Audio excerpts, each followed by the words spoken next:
Time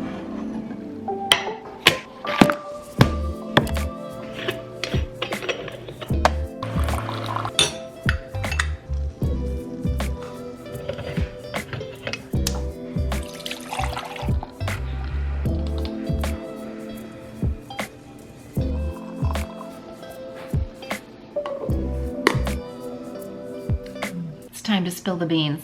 We have been sort of relegated to the indoors for the better part of the last 10 days due to ice and snow and frigid temperatures. So after I got the kids squared away at school, I was determined to get outdoors for a walk. So I braved the mist and the fog of the morning so that I could get outside.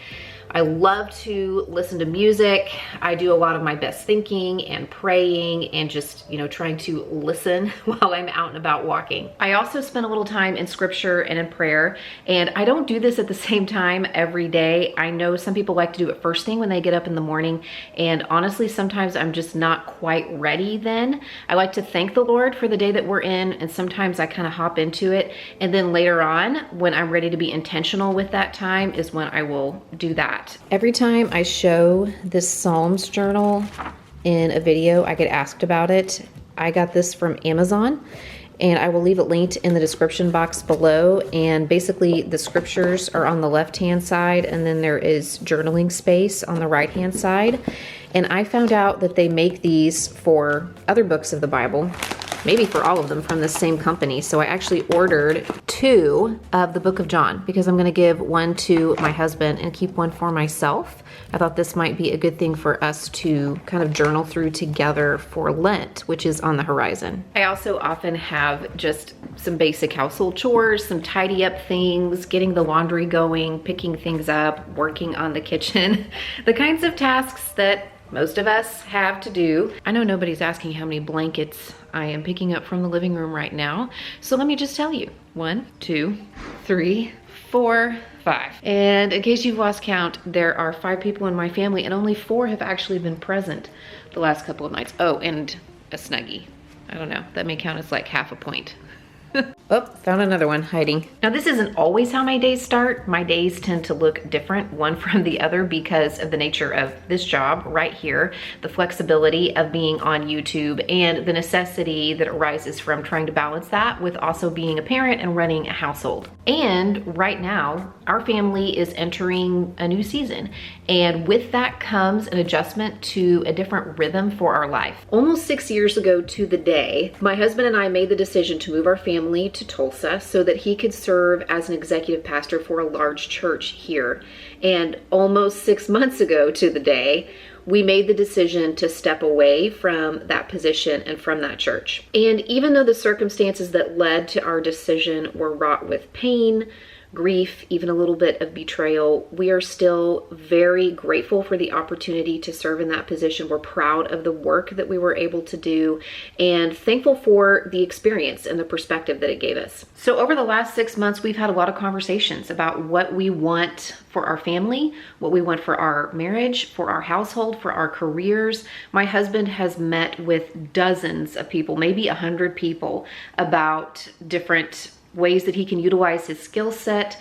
Fortunately, in his line of work, he has made so many connections. It has not been hard for him to connect with people and have some opportunities arise as to what might be next for him on the career path. And we just kept talking about it, praying about it, and watching for those green lights and those open doors to see where the Lord might be leading us and to be open to the opportunities that were arising and for the things that he needed to teach us in the meantime. And believe me, there was a lot he had to teach us and show us in these last several months. When it comes to these types of things, they're very personal.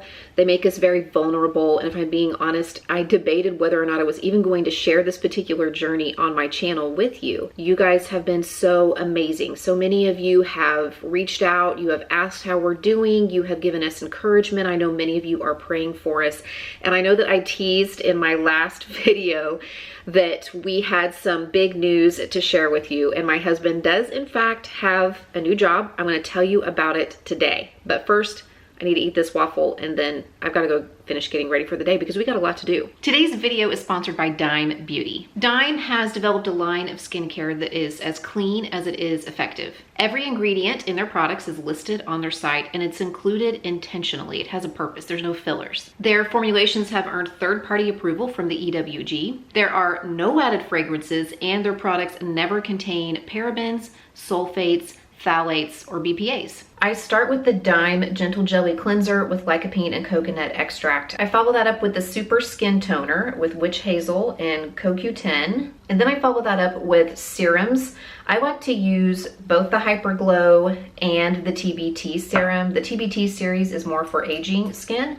And since I am over 40, I am starting to be cognizant of that with my products. Now, if it's nighttime, I will follow that up with either the Restorative Night Cream or the TBT cream. It's recommended to use the TBT cream just a couple times a week until you get used to it. So I will use either or, the TBT a couple times a week, and then the Restorative Night Cream the rest of the week.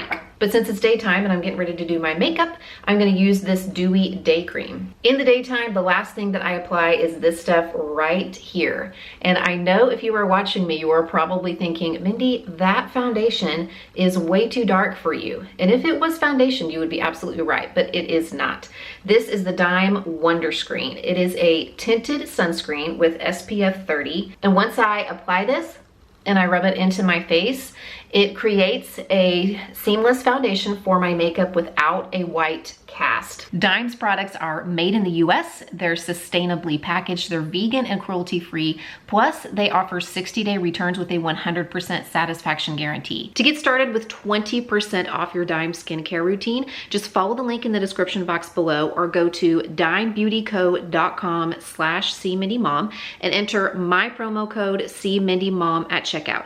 Again, that's promo code cmindymom, enter it at checkout when you follow the link in the description box below, or go to dimebeautyco.com/cmindymom to get started with 20% off your Dime skincare routine. Now, let's get going. I just pulled into the parking lot at the Walmart neighborhood market because I need to run in and grab a few things I want for tonight. We are celebrating my husband's birthday.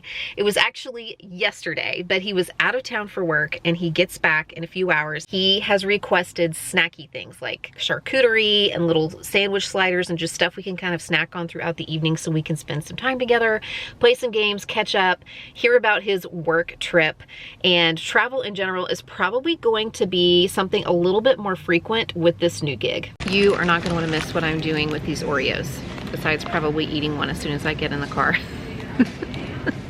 Also, double stuff or go home. Am I right? I also need some vanilla ice cream, and since it's my husband's birthday, we're gonna splurge. We're gonna get the good stuff. We're going for the Bluebell. $1.94 for croissants. Oh my goodness, I have to get a couple of these for the freezer. My girls love these. Working in the capacity my husband has worked in for the church over the past almost 20 years has afforded him a lot of opportunity to make connections and to network, because what he does as an executive pastor is navigate a lot of organizational health things. His particular interest in this area and also the skill and experiences he has collected over the years has led him to help others too. He has often been called upon to ask for advice or help in a particular situation, and he's started to kind of dabble in consulting over the last few years, especially on capital campaigns for churches and just overall organizational health issues. If you have ever worked for the ministry or even nonprofit, or maybe you have served in leadership positions like on committees and stuff, then you might know that these things aren't always things that we do well in the church. Sometimes they really trip us up. Stuff like staffing, money issues, and finance, including raising money for buildings and capital improvements, troubleshooting problems, especially among people, coming up with really good ways to evaluate the performance of your employees and help them discover their best skill set, navigating transition, like if you're going from a long-time tenured senior pastor to a new pastor, or even transition in your programming. These are the kinds of things that my husband can help churches do really well. And one of the first conversations he had when this was all beginning to unfold 6 months ago was with a friend of his who works for a consulting firm. And that conversation led to another conversation. It led to introductions to more people in the company, all while my husband was still meeting with other people about other positions and even positions and jobs and opportunities outside of the ministry. But over the course of the last few months, we kept seeing red lights and closed doors where other opportunities were concerned. And with this particular company and with the consulting opportunity, we kept getting the green lights. And they offered my husband a job, and he is coming on board with Horizon Stewardship as a ministry strategist. But that's not all.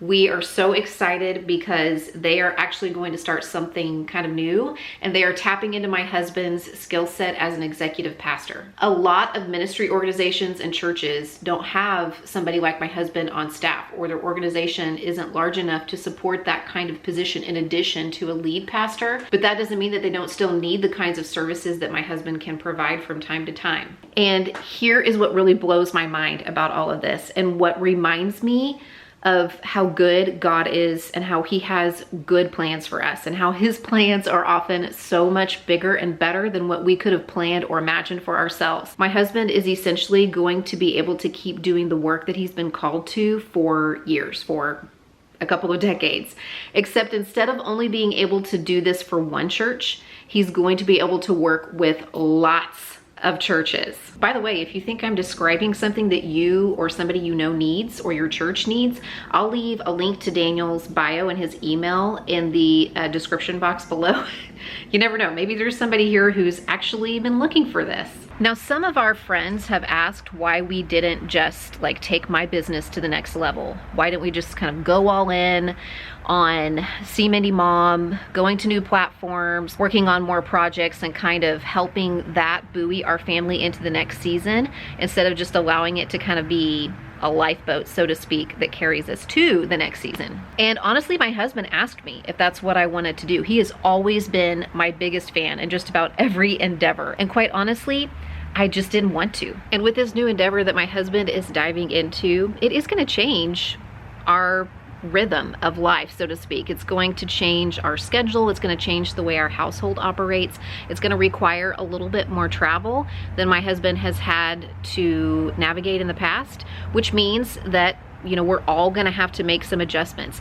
And I'm actually ready. Now, in case anybody's worried, not that you would be, I don't plan to go anywhere. I still plan to make videos. I still plan to be here on See Mindy Mom, but I had already kind of made the decision to maybe cut back to one video a week, maybe two every now and then, in order to make some room for whatever it is that is coming our way.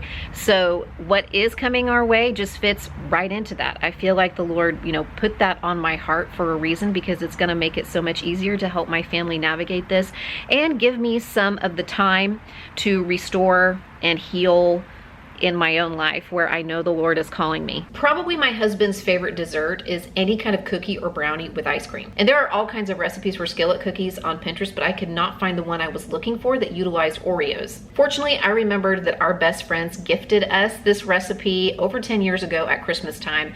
And when I dug way back into the back of my cookbook cabinet, I found it. So if you have been looking for the Oreo Pizookie recipe, this may or may not be it, but this is what we're gonna make tonight. This recipe calls for a cup of butter, which is 2 sticks, 2 cups of flour, 1 1/4 cups of granulated sugar, 1/4 cup of cocoa powder, and 3 ounces of baking chocolate melted, 1/4 cup of corn syrup. I don't know that I have made cookies before that call for corn syrup. I'm glad that I had some in the pantry. 2 teaspoons of baking soda, 1/4 teaspoon of salt, teaspoon of vanilla, 2 eggs, and then it says 10 to 20 Oreos crushed into pieces. I don't think you need to put them in your food processor and make them crumbs, but just crush them up really well. I'll probably just split the difference and do 15. And then also 8 ounces, which should be about a cup of milk chocolate chips. Per the usual with this kind of recipe, it starts with creaming the butter and the sugar. And while that is going in my electric mixer, I'm going to sift together some of the dry ingredients, the flour, the baking soda, the salt, and the cocoa powder. And then this recipe says after the butter and sugar are creamed to add the eggs and mix it until it's it's light and fluffy, and then mix in the corn syrup and the melted chocolate and the vanilla. It also says to melt the chocolate and then let it cool just a little bit before you add it in. After that, you gradually add in the dry ingredients that you have sifted together and then fold in the crushed Oreos. And this should make enough dough for 2 round 8-inch cake pans. They are to bake at 350 for 16 to 20 minutes. And I will probably time these so that they are coming out of the oven about 10 minutes or so before we are ready to serve them. I want to let them cool down enough so they don't burn our mouths, but we do just put the ice cream right on top of these and eat them right out of the pan, basically. Thank you so much for watching. More videos heading your way in February, so make sure that you are subscribed and pick out one of these to watch next, and I'll see you there.